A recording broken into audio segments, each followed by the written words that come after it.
ہر خاندان کے قبیلے کے جو بھی نمائندہ تھا، ان کا سردار تھا، اس نے آ کے چادر کو اٹھایا اور لے جا کر حجر اسود کے مقام کے قریب کیا تو حضور پاک نے فرمایا سارے مجھے وکیل بنا لو۔ وکیل کا جو فعل ہوتا ہے وہ موکل کا فعل ہوتا ہے، میرا جو عمل ہے یہ تمہارا عمل ہے۔ ان سب نے کہا ہم راضی ہیں۔ حضور پاک صلی اللہ علیہ وسلم نے اس جنتی پتھر کو اٹھایا اور اس مقام پہ رکھا، اور وہ خونریزی، وہ فساد ختم ہوا، اتفاق اور اتحاد کی فضا بنی رہی۔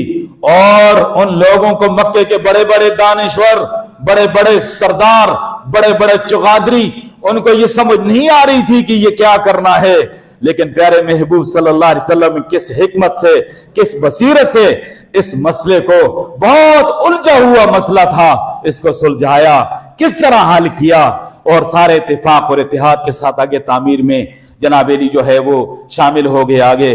تو بہرحال کسی نے یہی کہا کہ جو فلسفیوں سے کھل نہ سکا، جو فلسفیوں سے کھل نہ سکا، جو نقطہ وروں سے حل نہ ہو سکا، وہ راز کملی والے اس نے بتا دیا چند اشاروں میں، وہ راز ایک کملی والے نے بتا دیا چند اشاروں میں۔ اللہ پیارے محبوب کی سچی محبت نصیب فرمائے۔ وآخر دعوانا